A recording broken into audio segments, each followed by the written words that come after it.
मुरादाबाद की मजूला थाना क्षेत्र में दिल्ली रोड पर स्थित सर्किट हाउस के पास इंदिरा IVF नर्सिंग होम में ऑपरेशन के लिए महिला को बेहोशी देने के बाद होश ही नहीं आया। स्थिति गंभीर देख नर्सिंग होम संचालक अपना नर्सिंग होम बंद कर तीमारदारों को महिला का इलाज दूसरे अस्पताल में ले जाकर करने की सलाह दी, जहां डॉक्टरों ने उसे देखते ही मृत घोषित कर दिया। दरअसल पूरा मामला मजूला थाना क्षेत्र के दिल्ली रोड स्थित इंदिरा IVF नर्सिंग होम का है। मृतक महिला पिंकी के पति संदीप कुमार ने बताया कि वह जिगर कॉलोनी के रहने वाले हैं। उनका विवाह 28 नवंबर 2016 को हुआ था।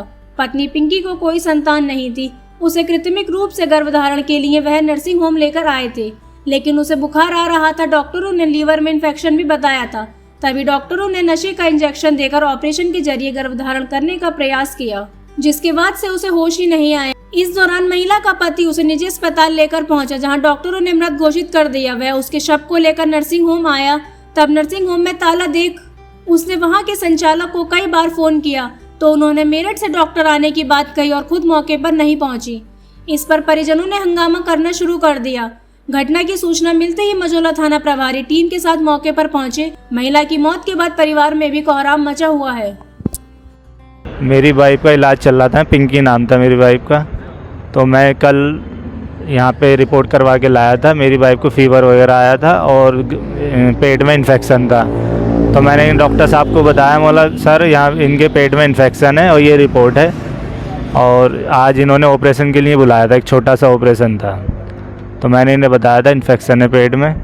तो कह रहे कोई बात नहीं। तो उसके बाद इन्होंने 10 बजे सुबह बुलाया मुझे, फ़ीस वगैरह जमा करवाई, 1.5 लाख रुपये मुझसे जमा करवा के और ऑपरेशन के लिए ले गए सुबह 10 बजे। और 10 बजे से 6 बज गए, इन्हें होश ही नहीं आया। इंजेक्शन लगाया इन्होंने नशे का, होश ही नहीं आया इन्हें।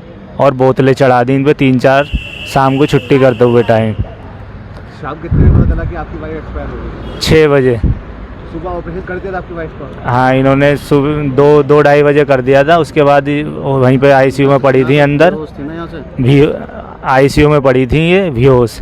तो मैं बोला इनसे क्या हुआ, होश नहीं आ रहा इन्हें। तो ये कह रहे थे अभी आ जाएगा, अभी आ जाएगा, अभी आ जाएगा। ऐसे ही करते करते 6 बज गए शाम को, होश ही नहीं आया। तो इन्होंने कहा कि हम हॉस्पिटल बंद कर रहे हैं, आप इन्हें लेके जाओ। जब हम बाहर लेके आए तो हाथ पैर पूरे ठंडे हो गए थे।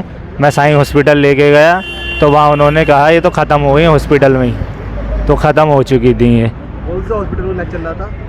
इंदिरा IVF चल रहा था 1.5 महीने से। आपकी शादी कब हुई थी? 16 नवंबर, वो 16 2016 28 नवंबर को। आप साईं हॉस्पिटल लेके जब पता चला आपको? साईं हॉस्पिटल लेके गए जब हाथ पैर ठंडे थे इनके, दिखाने के लिए कि क्या परेशानी। इन्होंने तो यहाँ से भेज दिया, ख़त्म हो चुकी थी। क्या हम यहाँ बंद कर रहे हैं, इन्हें लेके जाओ। तो मैं एकदम मिनी मेट्रो करा, मैंने मिनी मेट्रो में लेके गया कि साईं हॉस्पिटल में भर्ती कर दूँ। तो वहाँ जाके देखा तो उन्होंने कहा ये एक्सपायर हो चुकी है। डॉक्टर क्या था उनको कुछ पता है? डॉक्टर का नाम तो 2-3 डॉक्टर थे, मेरठ से भी आए थे। एक थी दीपाली मैडम, एक थी जया जैन और एक तुषिता थी, उसका, और एक मैडम और हैं जो यहीं पे, उनका नाम याद नहीं है। तो हॉस्पिटल खुलना है बंद है? ये तो 6 बजे बंद करके भाग गए थे। कब भाग गए? हाँ।